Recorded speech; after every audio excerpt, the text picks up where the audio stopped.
آپ نے دیکھا مدرسہ چل رہا ہے، دینی تعلیم ہے، بچے پڑھ رہے ہیں، اب یہاں دیکھ کر کے اس کے پیچھے پڑھنے کی ضرورت نہیں، مولانا کی ٹوہ میں جانے کی ضرورت نہیں ہے، کیا کر رہے ہیں کیا کر رہے ہیں، آپ کو ضرورت ہے، آپ نے دیکھا طالبان علوم نبویہ ہیں، مہمانان رسول ہیں، آپ جائیے ان کے لیے کھانے کا انتظام کر دیجئے، یہ خیر خواہی ہوتی ہے۔ سرکار نے ارشاد فرمایا الدین النصیحہ، دین خیر خواہی کا نام ہے۔ اب کس کے لیے خیر خواہی؟ فرمایا للہ ولکتابہ ولرسولہ ولائمۃ المسلمین وعامتہم، فرمایا یہ دین خیر خواہی ہے اللہ کے لیے۔ اب اللہ کے لیے خیر خواہی کا کیا مطلب؟ تو ہمارے بزرگوں نے فرمایا اللہ کے لیے خیر خواہی کا مطلب یہ ہے اللہ کو ایک مانیے، اس کی عبادت کیجیے، اس کی پرستش کیجیے، اس کی بارگاہ میں سجدہ ریز ہو جائیے۔ کتاب اللہ کے لیے خیر خواہی یعنی قرآن کی خیر خواہی کا مطلب یہ ہے کہ قرآن کے احکام پہ عمل کیجیے اور محبت سے بولیے تو صحیح سبحان اللہ،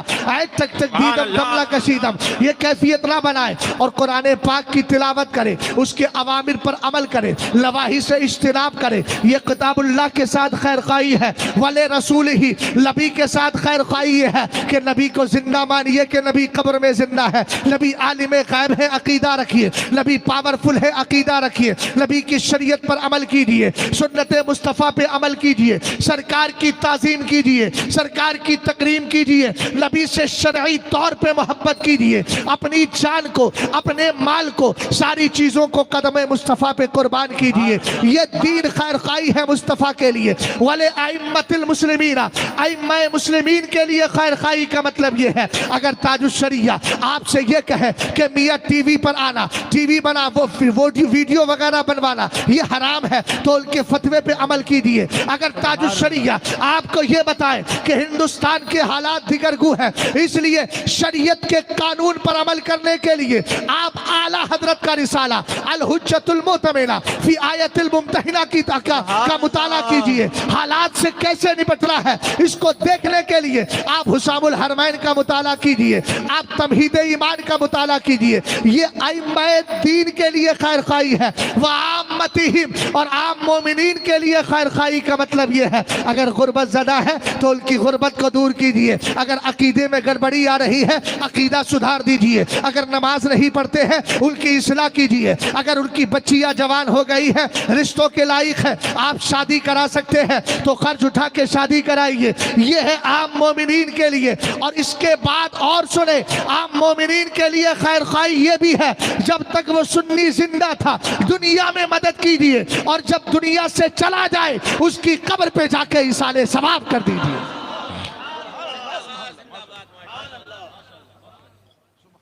اعلیٰ حضرت رضی اللہ تعالیٰ عنہ نے ایصال ثواب پر ایک زبردست حدیث پاک تحریر فرمائی۔ میرے سرکار علیہ السلام نے فرمایا، اعلیٰ حضرت لکھتے ہیں سرکار علیہ السلام نے فرمایا من استطاع ان ينفع اخاہ فلینفعہ، فرمایا اگر کوئی اپنے بھائی کو فائدہ پہنچا سکتا ہے تو اسے چاہیے کہ فائدہ پہنچائے۔ بات سمجھ گئے؟ اب یہاں یہ نہیں کہا گیا جب تک زندہ ہے تو فائدہ پہنچائے، بلکہ اگر دنیا سے چلا گیا تب بھی فائدہ پہنچائے۔ کیوں فائدہ پہنچائے؟ وجہ یہ ہے کہ جب تک دنیا میں وہ رہتا تھا آپ کا اتنا محتاج نہیں تھا، آپ کی اتنی ضرورت نہیں تھی جتنی ضرورت انتقال کے بعد بڑھ جاتی ہے اور جتنی ضرورت انتقال کے بعد اس کو پڑا کرتی ہے۔ آپ دنیا میں تھا غربت کی زندگی کاٹ کے بھی 2 وقت کا کھانا کھانے کے لیے پیسہ کما لیا کرتا تھا، لیکن جب قبر میں چلا جاتا ہے سرکار ارشاد فرماتے اذا مات ابن آدم انقطع عملہ، جب انسان مر جاتا ہے اس کے عمل کا سلسلہ ختم ہو جاتا ہے، اب اس کو سخت ضرورت پڑ رہی ہے۔ اسی لیے تو مدینے کے تاجدار نے فرمایا، آقا کریم فرماتے ہیں احب الاعمال الی المولا ادخال السرور فی قلب المومن، فرمایا سنو بعد الفرائض، فرائض کے بعد یعنی فرائض آپ جو زکوٰۃ کی ادائیگی ہے اسی طریقے سے حج کی ادائیگی ہے، نماز کی ادائیگی ہے، سرکار علیہ السلام فرماتے ہیں احب الاعمال بعد الفرائض الی المولا ادخال السرور فی قلب المومن، فرمایا فرائض کے بعد اللہ کی بارگاہ میں سب سے زیادہ محبوب اگر عمل ہے تو وہ یہ ہے کسی ایمان والے کے دل میں خوشی پیدا کر دی جائے۔ اور یہ بتاؤ جب قبر کے اندر کوئی مردہ پڑا ہے اس کے لیے ایصال ثواب کرو گے، خوشی ہوگی کہ نہیں ہوگی؟ یقیناً ہوگی۔ آپ کہیں گے مولانا کوئی دلیل، تو میں کہوں گا چلو حدیث پاک سن لو۔ حضرت انس بن مالک فرماتے ہیں سأل رسول رجل رسول اللہ صلی اللہ تعالی علیہ وسلم، ایک شخص نبی کی بارگاہ میں آیا اور اس نے آ کے سرکار سے پوچھا نحن نتصدق عن موتانا ونحج عنہم وندعو لہم، اے میرے آقا ہم اپنے مردوں کی طرف سے صدقہ بھی کرتے ہیں، حج بھی کرتے ہیں، ان کے لیے دعائیں مغفرت بھی کرتے ہیں، فہل یصل الیہم ذالک، حضور پہنچتی بھی ہے کہ نہیں پہنچتی؟ سرکار نے ارشاد فرمایا لام انہ یصل الیہم، ہاں ان کو پہنچتی ہے۔ اب میں نے کہا تھا احب الاعمال بعد الفرائض الی المولا ادخال السرور فی قلب المسلم، فرمایا سب سے بہتر عمل فرائض کے بعد یہ ہے ایمان والے کے دل میں خوشی پیدا کر دی جائے۔ اب جملہ سنو، سرکار فرماتے ہیں وَيَفْرَحُونَ كَمَا يَفْرَحُ أَحَدُكُمْ بِالطَّبْقِ إِذَا أُهْدِيَ إِلَيْهِ، سرکار کہتے ہیں پہنچنے کی بات کرتے ہو میاں، جب تمہارا ثواب ان مردوں کے پاس پہنچتا ہے تو انہیں ایسی ہی خوشی ہوتی ہے جیسے تمہارے پاس کھجور کی تشتری اور طباق پیش کیا جائے، انہیں خوشی ہوتی ہے۔ اس کا مطلب حدیث نے بتا دیا سچے سنی ہو تو اپنے بھائی سے زندگی میں بھی رشتہ رکھنا ہے اور انتقال کے بعد بھی اس رشتے کو باقی رکھنا ہے، اور باقی رکھنے کا طریقہ یہ ہے کبھی تیجا کیجئے، کبھی 10واں کیجئے، کبھی 20واں کیجئے، کبھی 40واں کیجئے، کبھی برسی کیجئے، ہر جمعے کو جائیے اس کی قبر پہ جا کے قرآن پاک کی تلاوت کیجئے۔ توجہ ہے؟ اور سنو اس میں تمہارا فائدہ بھی ہے۔ تم کیا سمجھتے ہو کہ صرف مردے کو ہم فائدہ پہنچا رہے ہیں؟ اس سے بڑھ کا فائدہ تو تمہارا ہے۔ میرے سرکار علیہ السلام نے فرمایا ما من عبد مسلم یدعو لأخیہ بظہر الغیب الا قال الملک ولک بمثل۔ سبحان اللہ تو بول دو یار اللہ کے بندے، اتنا تو مجھے کہنا نہیں پڑتا ہے۔ ایسا تو نہیں کہ گیپنگ زیادہ ہو گئی، بہت دنوں پہلے آیا تھا۔ ساری دنیا کو نیند آ گئی، ان کا دیوانہ بیدار ہے، آپ ہی فیصلہ کیجئے کون جنت کا حقدار ہے۔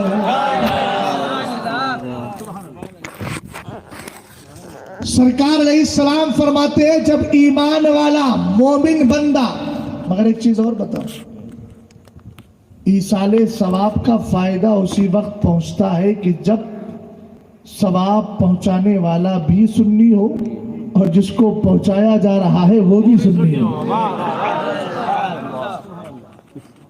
سمجھ گئے آپ؟ بے شک بے شک، یہ شرط ہے۔ سرکار علیہ السلام نے فرمایا ما من عبد المسلم یدعو لاخیہ، جب کوئی بندہ مومن اپنے بھائی کے لیے بخشش کی دعا کرتا ہے بظہر الغیب، اس کے پیٹھ پیچھے، تو ظاہر سی بات ہے کہ خلیل بھائی کی والدہ ہے تو آپ کے سامنے تو ہیں، وہ اپنی قبر میں ہیں، ادھر آپ کیا کر رہے ہیں؟ بخشش کی دعائی تو کر رہے ہیں، بولیے صحیح۔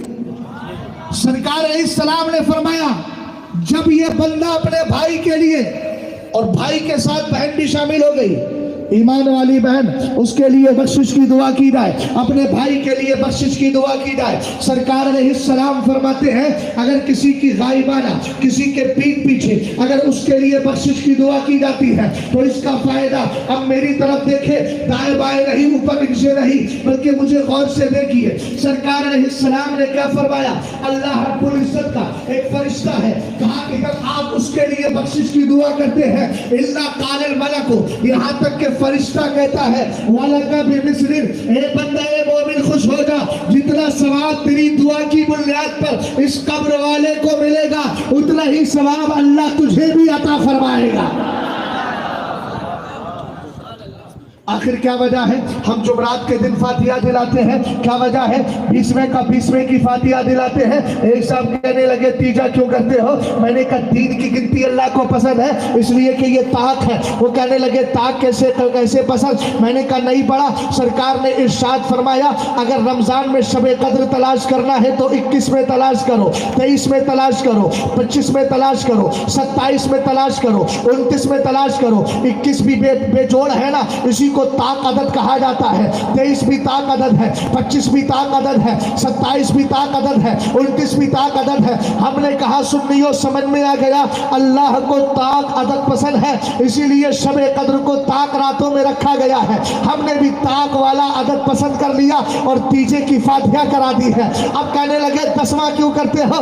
اب پھنسو گے، یہ تو طاق نہیں، یہ عدد زوج ہے، فرد نہیں ہے، یہ طاق نہیں ہے، یہ تو جوڑی دار ہے، یہ تو جڑوا ہے۔ اب اس میں کیا کہو گے؟ میں نے کہا ہمیں یاد رکھ، ہم نے اعلیٰ حضرت کو پڑھا ہے، کتابوں کی حکمتیں سمجھ میں آتی ہے، علم کے نقطے سنیوں کے ذہن میں ہے، اس لیے کہ ہم نے عشق رسول پا کر عقل بھی پالی ہے۔ تو نے عشق رسول سے ہٹ کر اپنی عقل کو بھی کھو دیا ہے۔ کہنے لگے 10 کیوں؟ میں نے کہا 10 اس لیے کہ وہ 10 جن کو جنت کا مستہ ملا، اس مبارک جماعت پہ لاکھوں سلام۔ کہنے لگے 20واں کیوں کرتے ہو؟ میں نے آج تک تجھے پتا ہی نہیں، پورے 11 مہینے کے اندر اور 11 کے ساتھ 12ویں مہینے کے اندر بھی ڈبل اور 11 مہینے کے اندر سنگل۔ بتاؤ 24 گھنٹے میں فرض اور واجب رکعتیں کتنی ہیں؟ آپ کہیں گے 20 ہی تو ہے، 4 ظہر، 4 عصر، 3 مغرب اور اسی طریقے سے 4 عشاء اور 3 وتر اور 2 فرض فجر کے لگائیے، پوری طریقے سے آپ کو سمجھ میں آ جائے گا 20 کی گنتی اللہ کو پسند۔ اس لیے معراج کی رات جو فرائض اور واجبات کا تحفہ دیا گیا وہ 24 گھنٹے میں سمیٹ کے 20 رکعت میں رکھ دیا گیا، اس لیے ہم نے 20واں کر لیا ہے۔ اور کہنے لگے اور دوسری وجہ کیا ہے؟ میں نے کہا 20 رکعت تراویح بھی ادا کی جاتی ہے، اس لیے گنتی پسند تھی۔ بولے 40واں کیوں کرتے ہو؟ ہم نے کہا قرآن پڑھ، نواں پارا ملے گا، وَوَعَدْنَا مُوسَىٰ 30 لَيْلَةً وَأَتْمَمْنَاهَا بِعَشْرٍ فَتَمَّ مِيقَاتُ رَبِّهِ 40 لَيْلَةً۔ اللہ نے موسیٰ کو بلایا 30 راتوں کے لیے تھا، لیکن اللہ نے 10 اور ملا دی، 30 میں 10 ملا کے 40 ہو گئی۔ ہم نے کہا جو موسیٰ حضرت کلیم اللہ کو اللہ نے عدد پورا کیا ہے، جو گنتی پوری کی تھی، اللہ کو وہ گنتی پسند تھی، اس لیے ہم نے مردے کے ایصال ثواب کے لیے بھی اسی کی گنتی رکھ دی ہے، تاکہ زمانے کو پتا چل جائے ہم حضرت کلیم اللہ کے لیے جو اللہ نے عدد رکھا تھا اسی سنت پر عمل کر رہے ہیں۔ کہنے لگا برسی کیوں کرتے ہو؟ میں نے کہا آج تک پتا ہی نہیں، سرکار پورے سال میں ایک بار شہدائے احد کی قبروں پہ جاتے تھے اور یہ کہتے تھے سلام علیکم بما صبرتم فنعم عقبی الدار۔ یہ قرآن کی آیت ہے جس میں سلام بھی ہو گیا اور قرآن پڑھ کے ایصال ثواب بھی ہو گیا۔ نعرہ تکبیر، نعرہ رسالت، علماء اہل سنت، مسلک اعلی حضرت۔ جو ہے آخر ہم کیوں کرتے ہیں ایصال ثواب؟ تو سنو حدیث پاک، میرے سرکار علیہ السلام نے فرمایا ان ارواح المؤمنین، ان ارواح المؤمنین یأتون، رسول کریم علیہ السلام نے فرمایا ایمان والوں کی روحیں آتی ہیں، بولو بولو بولو، فَيَقُومُونَ بِفِنَاءِ بُيُوتِهِمْ، اور آ کر کے آتی کب ہے؟ کُلَّ لَيْلَةِ جُمْعَةٍ وَيَوْمِهَا، جمعے کے دن اور جمعے کی رات، شب جمعہ اور جمعے کا دن ان میں آتی ہے۔ الحمدللہ یہی معمول ہے، یہاں کا تو نہیں جانتا، ہمارے یہاں ہر جمعرات کے دن مغرب کے بعد فاتحہ دلائی جاتی ہے۔ کیوں دلائی جاتی ہے؟ اس لیے کہ روحیں آتی ہیں، اور آنے کے بعد کیا کرتی ہے؟ فَيَقُومُونَ، حالانکہ ارواح روحن کی جمع ہے اور یہ جمع تکسیر ہے تو عقل میں آتا ہے تاتی آئے، لیکن حدیث کے الفاظ یہی ہے اس لیے میں پڑھ رہا۔ ان ارواح المؤمنین یاتون کل لیلۃ جمعۃ و یومہا، جمعے کی رات اور دن میں کیا آتی ہے؟ اللہ ایمان والوں کی روحیں آتی ہے. بولو بھائی سبحان اللہ. ایمان والوں کی روحیں آ کے کیا کرتی ہے؟ فَيَقُومُونَ بِبِنَاءِ بُيُوتِهِمْ فِي فِنَاءِ بُيُوتِهِمْ، اور آ کر اپنے گھروں کے صحن اور آنگن میں آ کر کے کھڑی ہو جاتی ہے. اور کھڑی ہونے کے بعد کیا کرتی ہے؟ ثُمَّ يُنَادِي كُلُّ وَاحِدٍ مِّنْهُمْ، ان میں سے ہر ایک کی روح پکارتی ہے. اور پکارتی کس کو ہے اور کیسے پکارتی ہے؟ بِصَوْتٍ حَزِينٍ، غم زدہ آواز میں پکارتی ہے اور کہتی ہے یا اہلی و یا اولادی و یا اقربائی رحمکم اللہ تبارک و تعالی اعتفوا علینا بالصدقۃ والدعاء. وہ کہتی ہے غم زدہ آواز میں کہتی ہے اے میرے گھر والوں، اے میرے بچوں، اے میری اولاد، اے میرے رشتہ داروں، اے میرے قرابت داروں، رحمکم اللہ، اللہ تم پر رحم فرمائے.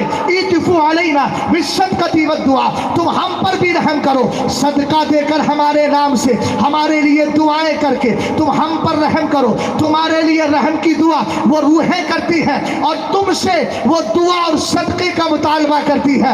اب ایک بدعقیدہ قوم سے کہو ہم جب تیجا 40واں کرتے ہیں تو اس میں غریبوں کو کھلاتے بھی ہیں، غریبوں کو دیتے بھی ہیں، اور علماء کو بلا کے ایصال ثواب بھی کرتے ہیں، دعائیں مغفرت بھی کرتے ہیں.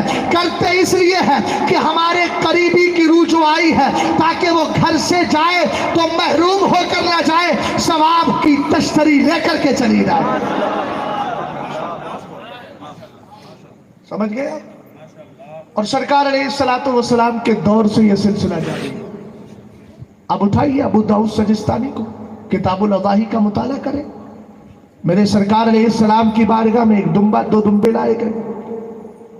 سرکار علیہ السلام نے ان کو ذبح کیا، اور ذبح کرنے سے پہلے آپ نے دعا کیا کی؟ چچا ذرا دھیان سے میری طرف دیکھنا، اب اٹھنے کی کوشش نہ کیجیے اور ایسے بیٹھ جائیے. راجستھان میں رہتے ہو جیسے خواجہ پیا کے بٹھائے ہوئے اونٹ بیٹھ گئے تھے. سمجھ گئے؟ ہاں، ڈبل حق ہے آپ کا بیٹھنے کا. ایک تو آپ اپنے اس لیے بیٹھیے کہ مسلمان ہیں، دوسرا اس لیے بیٹھیے کہ راجستھان میں ہے، تاکہ ادھر کا کنیکشن آپ کا سمجھ میں آ جائے. غور کر رہے ہیں؟ رسول کریم علیہ السلام نے دعا کی اللہم تقبل من محمد ومن آل محمد ومن امت محمد ثم ضحى بی. سرکار علیہ السلام دعا کر رہے ہیں. اب یہی تو ہوتا ہے، باپ نے دعا کی ہے بیٹے کے لیے، بیٹے نے دعا کی ہے باپ کے لیے، رشتہ دار نے دعا کی ہے رشتہ دار کے لیے، قرابت دار نے دعا کی ہے قرابت دار کے لیے، بیٹی نے دعا کی ہے ماں کے لیے، بھائی نے دعا کی ہے بہن کے لیے، بہن نے دعا کی ہے ماں کے لیے. یہی ہوتا ہے. پڑھا آپ نے ثواب اس کو. اب قربانی سرکار کر رہے ہیں. میرے نبی نے 2 دمبے ذبح کیے، سرکار قربانی کر رہے ہیں. مال میرے نبی کا ہے، دست پاک میرے نبی کا ہے، چھری میرے نبی کی ہے، قربانی کرنا میرے نبی کا ہے، عمل سرکار کا ہے. لیکن ثواب کس کو پہنچا رہے ہیں؟ اے اللہ یہ قربانی میری ہے لیکن یہ میری طرف سے بھی قبول کر لے، میری اولاد کی طرف سے بھی کر لے، اور میری امت کے ان غریب مسلمانوں کی طرف سے کر لے جو قیامت تک آئیں گے لیکن قربانی کرنے کی طاقت نہیں رکھیں گے. اب ذرا غور فرمائیے گا، اے میرے آقا ہم گناہگار بدکار اگر ہم یہ کر دیتے ہیں ایصال ثواب تو فائدہ کیا ہوتا ہے؟ آمدن برسر مطلب. اب فائدہ لے کر کے جائیے گا. حضرت عبداللہ ابن عباس رضی اللہ تعالی عنہما کی حدیث پاک ہے، مل میت فی القبر، سرکار علیہ السلام نے فرمایا مل میت فی القبر الا کالخریق المتغفز ينتظر دعوة تلحقه من اب او ام او اخ او صدیق فاذا لحقته كان احب اليه من الدنيا وما فيها وان الله تبارك وتعالى لا يدخل الى اهل القبور من دعاء اهل الدنيا امثال الجبال وان هدية الاحياء الى الاموات الاستغفار له.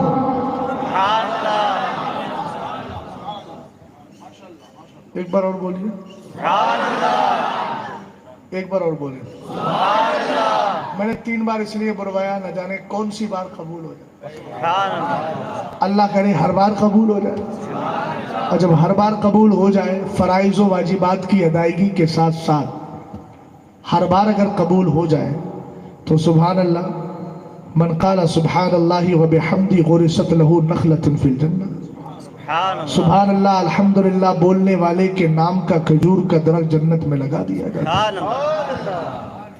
سرکار علیہ السلام نے ارشاد فرمایا جس مردے کو تم قبر میں ڈال کے آتے ہو یہ پکارتا ہے لوگوں میری مدد کرو، لوگوں میری مدد کرو، لوگوں میری مدد کرو، مگر فرق یہ ہے اس کی مثال ایسی ہے جیسے مدد طلب کرنے والا، ایک حدیث میں ہے متغوث، سواد کے ساتھ تو مانا ہوگا ڈوبنے والا، وہ کہتا ہے مجھے بچاؤ مجھے بچاؤ، مگر اس کی آواز کو دنیا سنتی ہے، مردے کی آواز کو ہم نہیں سنتے۔ جنات اور انسان کے درمیان اور ان کے درمیان پردہ ڈال دیا گیا ہے۔ اب میرے نبی نے راستہ بتا دیا، ینتظر، یہ قبر میں پڑا انتظار کرتا ہے، اب اس کو جائیداد کی ضرورت نہیں ہے۔ آپ نے لاکھوں نہیں کتنے محلہ اور کتنے منزل آپ نے اپنی عمارت بنائی ہے، مردے کو آپ کی اس عمارت سے کچھ لینا دینا نہیں۔ ینتظر دعوا، یہ قبر میں پڑا دعا کا انتظار کرتا ہے۔ کس کی دعا کا؟ تلحقہ من اب او ام او اخ او صدیق، اگر مرنے والا بیٹا ہے دعا کا انتظار کرتا ہے، کاش میری ماں میرے لیے دعا کر دے،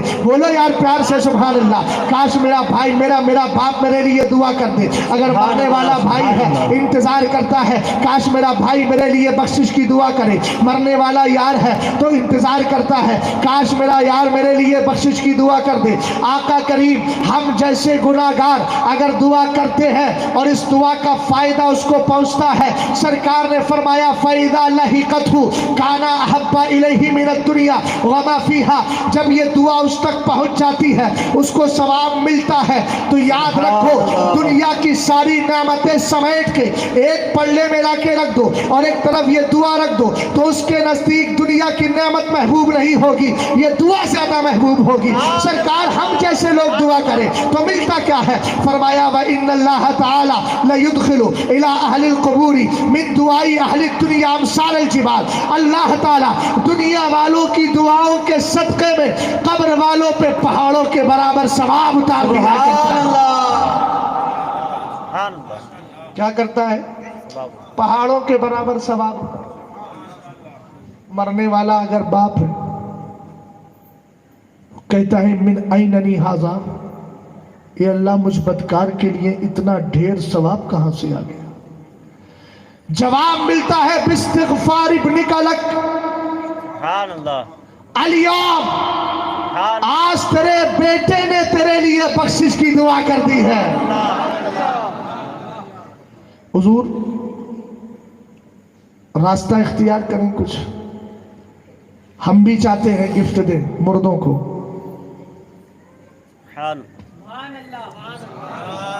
ہم بھی چاہتے ہیں گفٹ دیں۔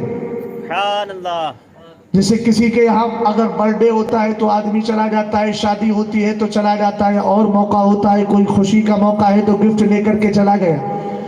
زندوں کا مردوں کے لیے بھی تو گفٹ ہے، اور یہ میں نہیں کہتا، حضور ارشاد فرماتے ہیں وَإِنَّ هَدِيَةَ الْأَحْيَاءِ إِلَى الْأَمْوَاتِ، زندوں کا مردوں کے لیے گفٹ اور تحفہ ہے الاستغفار لہم، سبحان اللہ، زندہ لوگ مردوں کے لیے بخشش کی دعا کر دیں۔ سبحان اللہ۔ اچھا خلیل بھائی کی والدہ کا انتقال ہوا، اللہ بخشش فرمائے۔ آمین۔ یہ پہنچ گئے مولانا شاکر صاحب کے مدرسے میں، پیٹھی لے کر آئے، قرآن پاک کے 30 پاروں کی پیٹی تھی، لا کر کے حضرت کو تھمائی، حضرت لیجئے بچے پڑھیں گے، میری والدہ کو ثواب ملے گا۔ نیچے دیکھا تو لکھا تھا برائے ایصال ثواب مرحومہ۔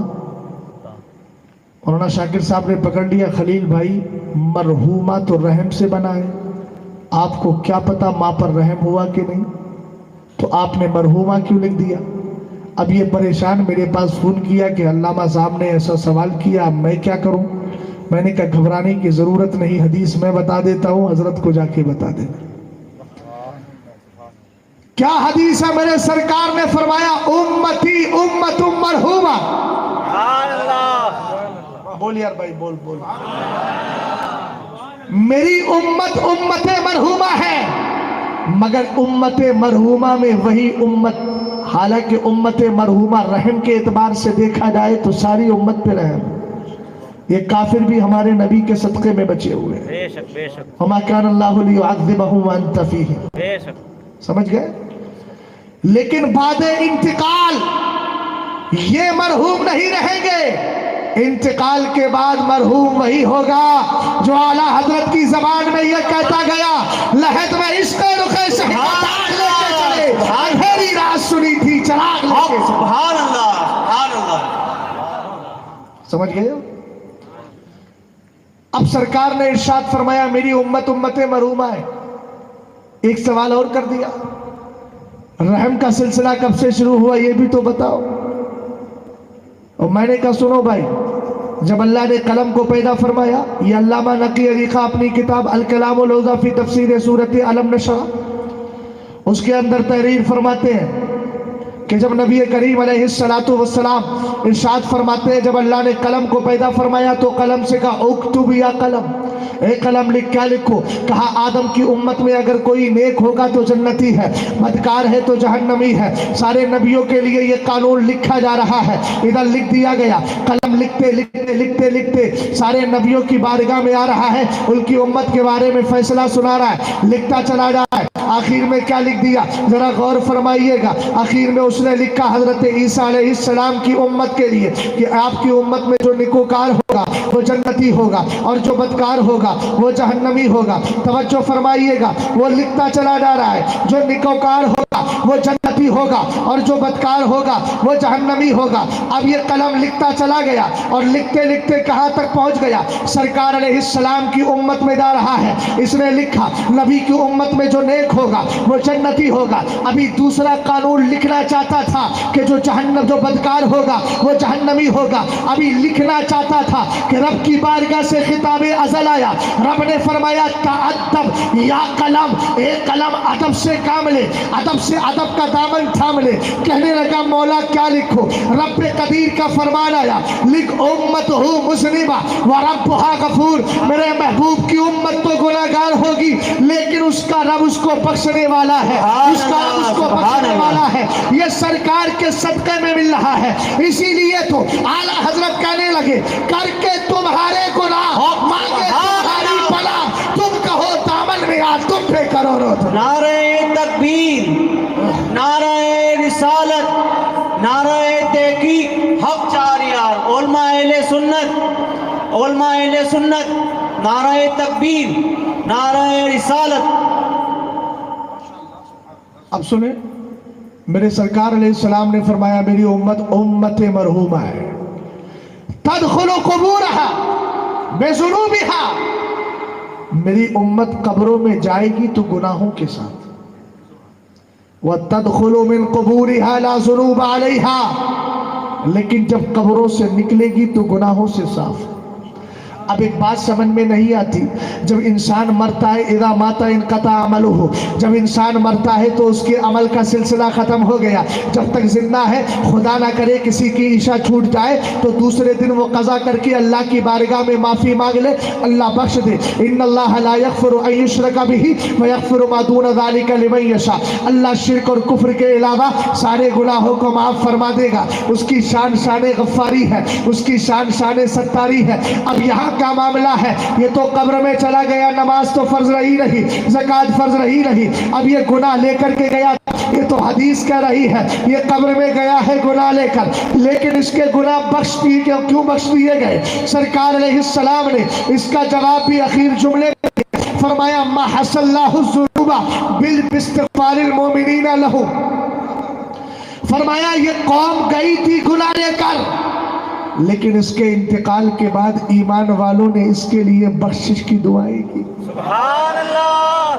اللہ کو اس کا دعا کرنا پسند آ گیا اور اس امت کی وجہ سے ان مردوں کی بخشش کر دی گئی.